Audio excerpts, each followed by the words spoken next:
살아계신 하나님 말씀은 디모데후서 2장 20절에서 22절까지 말씀입니다. 우리 성도님들과 함께 오늘 말씀 봉독하겠습니다. 디모데후서 2장 20절에서 22절입니다. 함께 봉독합니다. 큰 집에는 금그릇과 은그릇뿐 아니라 나무 그릇과 질그릇도 있어 귀하게 쓰는 것도 있고 쓰는 것도 있나니, 그러므로 누구든지 이런 것에서 자기를 깨끗하게 하면 귀히 쓰는 그릇이 되어 거룩하게 되고 주인의 쓰심에 합당하며 모든 선한 일에 준비함이 되리라.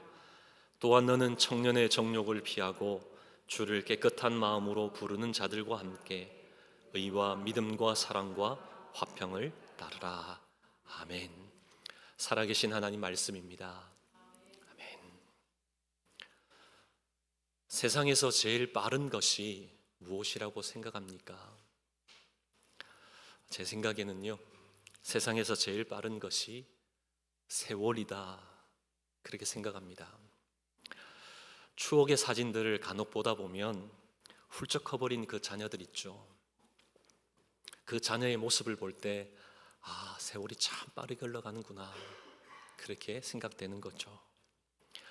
어떤 분은 많아진 얼굴의 그 주름을 보고 언제 내가 이렇게 되었나, 눈 깜짝할 사이에 그렇게 세월이 흘렀구나, 그렇게 체감한다라고 이야기하시더라고요.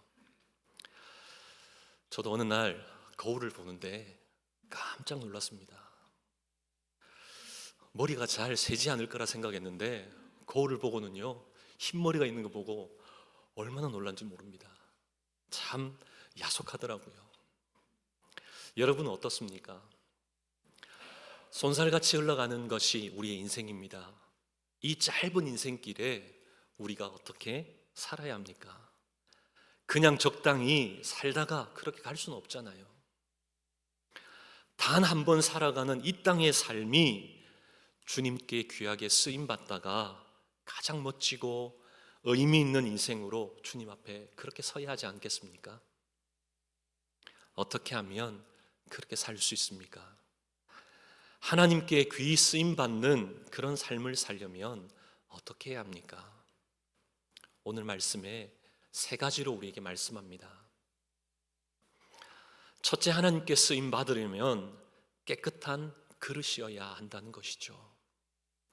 오늘 말씀 20절을 보시면 네 가지 그릇이 나옵니다. 큰 집에 어떤 그릇이 있다고요? 금그릇, 은그릇, 나무그릇, 질그릇이 있다는 것이죠. 큰 집이란 말은 일반적으로 하나님의 교회를 가리킵니다. 그렇다고 큰 집이라고 해서 큰 교회를 말하는 건 아닙니다. 교회가 크건 작건 간에 상관없이 하나님께는 똑같이 너무나 소중한 교회인 것이죠. 그릇은 무엇입니까? 교회를 섬기는 일꾼을 의미합니다. 다양하게 교회를 위해 섬기는 일꾼이 있다는 것이죠. 하지만 다양하게 섬기는 그 일꾼 중에도 특별히 하나님이 귀하게 쓰시는 그릇이 있다는 것이죠. 어떤 그릇입니까? 21절 말씀을 보시면 자기를 깨끗하게 하면. 사도 바울이 오늘 말씀 속에서 하나님이 사용하시는 그 그릇의 조건을 한 가지 말씀합니다. 뭐라고요? 깨끗함입니다. 자기를 깨끗하게 하면 그릇의 종류가 아닌 하나님 앞에서 깨끗한가, 이것이 쓰임받음의 기준이라는 것이죠. 우리는 잠시 후에 예배를 마치고 나면 뭐가 있죠? 맛있는 점심이 있습니다. 그죠? 기다려지지 않습니까? 재직회도 끝나기 전에 우리 재직원들 식사로 가시면 안 되고요, 재직회 마치고 가셔야 됩니다. 우리 매주 따스하게 이렇게 사랑으로 섬겨주시는 그 식사가 얼마나 맛있는지, 제일 저는 맛있는 그런 식사를 매주 대접받는 것 같습니다. 사랑하는 성도님들과 함께 식탁에 그런 교제를 할 수 있다는 것, 이것이 저에게는 우리 교회의 음식이 최고의 맛집의 음식이라고 여깁니다. 교회에서 먹는 밥이 최고입니다. 아멘. 여러분 그렇게 생각하시죠? 정말 맛있어요. 그런데 여러분 식사를 하실 때 혹시 죄송하지만 다른 분이 쓰시던 그릇을 가지고 그렇게 밥을 드시는 분 있나요? 아니면 뭐 더러운 그런 그릇 가지고 그렇게 식사하는 분 있나요? 아무도 없다는 것이죠. 깨끗한 그릇에 밥과 반찬을 담아 먹는다는 겁니다. 깨끗한 그릇을 사용하죠. 하나님께도 마찬가지라는 겁니다. 하나님께서도 깨끗한 그릇을 귀하게 쓰신다는 것이죠. 그런데 여기서 분명히 짚고 넘어가야 할 점이 있습니다. 그것은 우리 스스로 깨끗해질 수 있는가 하는 문제인 것이죠.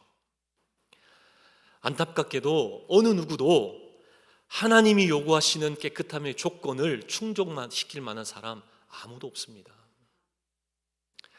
우리의 힘으로 우리 자신을 온전하게 깨끗할 수 있다, 여러분의 착각입니다. 이건 불가능이라는 것이죠. 그러면 자기를 깨끗한다라고 하는 이 말씀이 무슨 말씀입니까? 깨끗하게 한다는 것은 사람의 눈에 보이는 그 청결한 모습, 그거 의미하는 것 아닙니다. 하나님이 원하시는 수준의 깨끗함, 이것이 우리에게 어떻게 가능하죠? 이것은 내가 먼저 하나님 앞에 죄인이라는 것을 깨닫는 것, 그것이 바로 깨끗함의 시작이라는 겁니다. 우리 스스로 거룩해질 수 없다, 경건해질 수 없다, 이것을 진실로 알 때 깨끗함이 시작된다는 겁니다. 그때 우리는 하나님의 긍휼을 구하고요, 하나님의 도우심, 자비와 그 사랑과 그 은혜를 찾게 된다는 겁니다. 내가 거룩하지 않기에 거룩하신 주님께서 나를 정결하게 하시도록 그렇게 우리를 내어놓는다는 겁니다.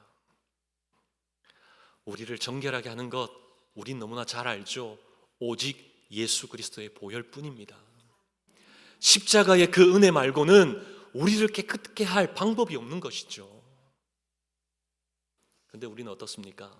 어디에 가치를 두죠? 우리는 깨끗함, 주의 보혈 그 은혜보다는 은혜 더 가치를 둔다는 겁니다. 얼마나 빛나는 그릇인가, 얼마나 찬란한 그릇인가, 여기에 주목한다는 것이죠. 하나님 쓰시는 사람은 특별한 능력, 자격 이런 것 아니라는 겁니다. 날마다 하나님 앞에서 얼마나 정결하고 거룩하게 자신을 드리는가, 깨끗함으로 나아가는가, 여기에 있는 겁니다. 근데 여러분, 이런 의문 혹시 가져본 적 없습니까? 하나님이 이왕 사용하시려면 좀 잘 갖춰진 사람, 이왕이면 금그릇과 같은 사람, 은그릇과 같은 사람 쓰시면 좋을 텐데 왜 깨끗한 그릇을 찾으시는가? 혹시 이렇게 생각해 보신 적 없습니까? 해답은 그릇이 사용되는 목적에 있습니다. 그릇은 무엇을 담기 위한 것이죠. 그릇이 무엇을 담을지를 스스로 결정하지 않습니다. 그 그릇 안에 무엇이 담기는가, 그 담기는 내용에 따라 달라진다는 것이죠. 똑같은 그릇이라 해도 꽃을 담으면 꽃병이 되죠. 그러나 휴지를 담으면요, 휴지통이 됩니다. 우리 안에 무엇이 담겨져 있는가, 그것이 중요하다는 겁니다. 고린도후서 4장 7절 말씀을 보면 우리가 이 보배를 질그릇에 가졌으니 이는 심히 큰 능력은 하나님께 있고 우리에게 있지 아니함을 알게 하려 함이라. 아멘. 우리가 이 보배를 질그릇에 가졌나니, 보배가 뭐죠? 예수 그리스도죠. 질그릇은요, 우리입니다. 성도인 우리는 예수님이라고 하는 그 보화를 담은 그릇이죠. 사용 목적이 예수님을 담는 그릇이라는 겁니다. 이것 잊지 말아야 합니다. 보화를 담는 그릇, 예수 그리스도가 담겨 있는 그릇, 그렇다면 그릇다움이 있어야 하는 것이죠. 보화를 담는 그릇다움이 있어야 한다는 겁니다. 그런데 우리는 할 수만 있으면 금그릇에 자꾸만 관심이 가죠. 금그릇이 아니면 은그릇이라도 되었으면 좋겠다, 그런 바람이 있다는 겁니다. 교회 안에서도 종종 이런 모습을 봅니다. 금그릇, 은그릇은 중요한 사람으로 보고요, 질그릇은, 나무그릇은 하찮은 사람이다, 그렇게 평가하는 경우도 있더라고요. 교회의 직분을 마치 세상의 계급처럼 그렇게 여기는 분도 계시더라고요. 장로는 마치 금그릇으로 쓰임받는 것이고 안수집사는 은그릇으로 그렇게 쓰임받는 거다, 이렇게 여기는 분도 있더라고요. 아닙니다. 그렇게 생각하면 많은 교회가 임직자를 세우면서 어떤 일이 벌어집니까? 분란이 생기고요, 또 상처받고 상처를 주고 그 안에 하나님이 진정 원하시지 않는 그런 모습대로 사람들이 세워지는 것, 우리는 그 광경을 여러분 보지 않으셨습니까? 장로, 안수집사는 섬기는 종입니다. 어떤 타이틀이 아니라는 것이죠. 우리의 관심이 금이냐 은이 아니라 하나님이 쓰실 수 있는 깨끗한 그릇인가, 이것에 주목할 수 있기를 원합니다. 깨끗한 그릇, 이것이 중요할 뿐이라는 것이죠. 그런가 하면 오늘 말씀을 기록한 저자가 누구입니까? 사도 바울이잖아요. 저는 말씀을 읽는데 사도 바울이 어떻게 이런 말을 했을까 참 놀랍더라고요. 왜냐하면 사도 바울은 세상적인 그 가치 기준으로 보면 최고의 값이 나가는 금그릇과 같은 사람입니다. 이 사도 바울이 어떤 사람이었죠? 개인적으로나 사회적으로 볼 때 어느 사람보다 뛰어난 사람이었습니다. 그는 당대의 최고의 실력자였고요, 기본기가 탄탄히 다져 있는, 누구와 상대해도 정말 뒤지지 않는 그런 사람이었던 겁니다. 그런데 그가 예수를 만나고 자기 안에 예수를 담았을 때 그 입술 가운데 어떤 고백이 나옵니까? 방금 읽었던 고린도후서 4장 7절을 보면 자신을 뭐라고 합니까? 질그릇이라고 하죠. 자신은 아무것도 아닌 깨지기 쉬운 그릇이다, 스스로 고백하는 겁니다. 하지만 이 질그릇 안에 뭐가 담겨 있죠? 보화 대신 예수 그리스도가 담겨 있는 것이죠. 예수를 간직하고 있기에 하나님께서 바울을 쓰셨습니다. 여기에 비밀이 있는 겁니다. 여기에 비결이 있는 것이죠. 세상의 뛰어남이 아닙니다. 하나님 앞에서 내가 어떠한 존재인지 알고 내 속에 예수 그리스도가 담길 때 하나님이 온전히 사용하신다는 겁니다. 우리 스스로는 깨끗할 수 없다고 분명 말씀드렸잖아요. 예수 그리스도 때문에 우리가 깨끗함을 덧입는 겁니다. 그렇게 쓰임 받는 것이죠. 저는 오늘 말씀을 준비하면서 저 자신을 먼저 돌아보았습니다. 어떤 목사로, 어떤 설교자로 서 있는지, 인기와 감동을 끼치려 하는 그런 설교자가 아니라 정말 하나님 말씀을 있는 그대로, 하나님 말씀하시는 대로 선포하는 설교자 되기를 소망합니다. 그렇게 소망함이 막 불릴 듯 일어나더라고요. 무익한 종으로 철저히 하나님 앞에 아무것도 아닌 하나님 깨끗한 그릇 되기를 소망합니다. 그런 간절함이 흘러넘치더라고요. 여러분은 어떠신가요? 휴스턴 사랑의 교회로 부임하기 전 교회를 위해서 또 앞으로 또 하나의 부족한 종을 통해서 어떤 일을 펼치실지, 또 그것을 놓고 앞으로의 어떤 사역들을 하나님 감당해야 할지 기도를 하는 그런 시간들을 계속 가졌습니다. 근데 계속적으로 기도하면 할수록 저와 또 제 아내에게 하나님께서 주시는 분명한 마음, 메시지가 있었습니다. 그것은 깨끗하라, 성결하라. 깨끗하기만 하면 주의 일을 이루시겠다. 성결하기만 하면 쓰시겠다. 개인, 가정을 우리 하나님 쓰시겠다라고 말씀하시더라고요. 그렇다면 우리는 어떻게 살아야 합니까? 세상을 따라 흘러가서는 안 되는 것이죠. 깨끗하고 성결하고 거룩하기만 하면 하나님이 축복의 도구로, 하나님이 귀히 쓰시는 그릇으로 사용하실 줄 믿습니다. 21절 말씀을 다시 한번 보십시오. 이런 것에서 자기를 깨끗하게 하면, 이런 것, 이게 무슨 말이죠? 무엇을 의미합니까? 앞절에 나오는 14절, 16절, 17절에 분명히 나옵니다. 14절에 말다툼을 하지 말라. 그리고 16절에서는요, 망령되고 허탄한 말을 버리라.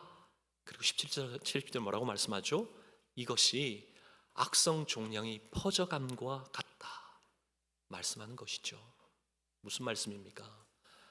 우리 말이라는 것을 가지고 깨끗한 그릇과 그렇지 못한 그릇을 나누고 계신다는 겁니다. 말이 얼마나 우리에게 중요한지를 말씀하는 것이죠. 야고보 사도도 야고보서 3장 2절 말씀을 통해서 말에 실수가 없는 자라면 곧 온전한 사람이라, 말에 대해서 분명히 말씀하는 겁니다. 그렇다면 이제부터라도 말에 있어서 우리는 달라져야죠. 우리의 말이 새로워지기를 소망합니다. 우리 하나님께서 우리 입술을 주장해 주셔서 우리의 언어가 달라지게 하실 줄 믿습니다. 그런가 하면 22절에서는 또 뭐라고 말씀합니까? 청년의 정욕을 피하고, 청년이 빠지기 쉬운 그런 욕망, 그릇 고집, 이것을 피하라는 것이죠. 신앙을 가졌다고 해도 자신의 신념대로 살아가는 사람에게 정확하게 말씀하시는 바입니다. 자기 생각 가지고는 청년 때의 그러한 고집대로 살면 하나님께 쓰임받을 수 없다는 겁니다. 피하라, 이 단어의 그 원어적인 의미를 찾아보면 도망하다라는 의미입니다. 이것은 단순하게 그냥 어느 정도 거리를 두면서 그렇게 도망가는 것, 이걸 의미하지 않고요, 살기 위해 모든 힘을 쏟아서 도망가는 겁니다. 그렇다면 어떤 의미입니까? 끊임없이 다가오는 그런 자기 주관 자아에 대해서 온 힘을 다해 도망하듯 벗어나라는 겁니다. 그냥 대수롭게 생각해서는 안 된다는 겁니다. 주님께 쓰임받기 위해서는 철저하게 자신의 죽임, 자기 부정이 있어야 한다는 것이죠. 내가 살아있는 한 우리 하나님께 온전히 쓰임받을 수 없는 겁니다. 우리의 고집, 우리의 혈기, 교만, 자기 주장이 다 깨트려지고 부서지기를 원합니다. 하나님 쓰시기에 부족함이 없도록 그렇게 되어야 하는 것이죠. 둘째로, 하나님께 귀히 쓰임 받으려면 주인의 쓰심에 합당해야 합니다. 21절에 정확하게 나와 있죠. 주인의 쓰심에 합당하며. 무슨 말입니까? 주인이 있다는 겁니다. 자기 게 아니라는 거죠. 우리 것이 아닙니다. 주님의 그릇이요, 주님의 손에 들려있는 그런 그릇이라는 겁니다. 주인의 쓰심이 있다는 것은 무슨 말입니까? 우리를 향한 하나님의 계획이 있다는 것이죠. 주인이 그릇을 왜 만들었을까요? 쓰려고 만들었다는 겁니다. 여기 말하는 주인은 하나님이십니다. 하나님이 우리를 그냥 만드신 게 아니라는 겁니다. 분명히 나를 쓰시기 위한 계획을 가지시고 만드셨다는 것이죠. 그러기에 우리 한 사람 한 사람은 하나님이 보실 때 보시기에 좋았더라, 이러한 인정함을 받은 최고의 걸작품인 줄 믿습니다. 아멘. 최고의 걸작품이 바로 나입니다. 그 걸작품을 우리 하나님 쓰시기 위해서 그렇게 만드셨다는 것이죠. 할렐루야. 네, 여러분 그것 아십니까? 우리 하나님 최고의 걸작품으로 만드셨는데 나는 딱 하나입니다. 한 사람입니다. 기계처럼 여러 명을 찍어내시지 않았습니다. 세상에 나와 똑같은 사람 있던가요? 저는 아직 만나보지 못했습니다. 만약 보이시면 말씀해 주세요. 비슷한 사람 말고요. 만약 기계로 찍어냈다면 그 값어치가 없겠죠. 그런데 장인이 자신의 온 정성을 들여 수작업으로 하나의 작품을 만들어낸다면 그 값어치는 어떠하겠습니까? 어마어마할 겁니다. 온 우주를 창조하신 우리 하나님께서 나를 최고의 걸작품으로 똑같은 것 하나 없이 나를 만드셨다. 분명한 확신 있기를 원합니다. 나를 만드셨기에 그 값어치는 어마어마하다는 겁니다. 그런데도 능력이 없다고 열등감에 사로잡힌다라고 그렇게 말씀하시겠습니까? 목사님, 아직 때가 아닌 것 같아요. 부족해서 지금 말고 다음번 그렇게 섬길게요. 아니라는 겁니다. 하나님이 계획이 있으셔서 최고의 걸작품으로 나를 만드셨습니다. 아멘. 오늘 예배 후에 바로 우리 재직들과 함께 재직회가 있습니다. 또 다음 주는 공동예가 있죠. 우리 예산도 함께 의논하지만 우리가 내년도에 그런 비전과 그런 계획들, 그리고 어떤 분이 순장으로 또 어떤 분이 또 각 부장으로 섬기는지도 함께 나눕니다. 어떤 분 중에는요, 또 부장과 순장에 대해서 권면을 하고 확답을 듣지 않고도 그 명단이 나와 있습니다. 시험 들지 않으셨으면 좋겠습니다.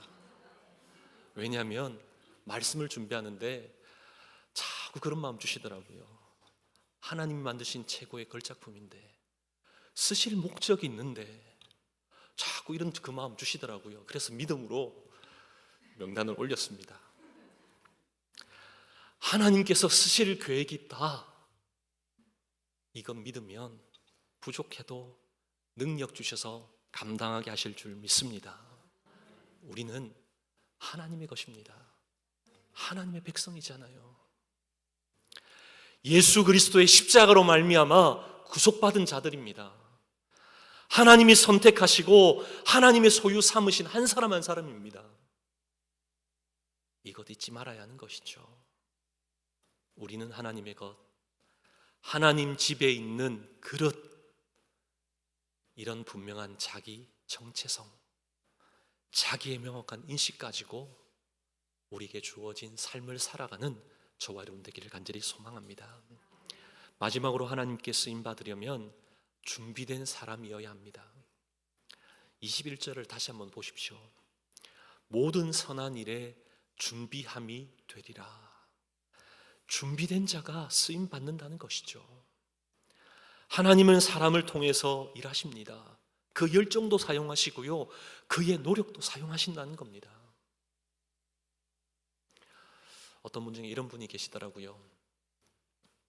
마음에 참 품은 그 꿈들은 너무나 큰데 참 잘 이루어지지 않는 것 같습니다. 우리 그렇게 이야기하는 분도 있더라고요. 근데 왜 그런 줄 아십니까?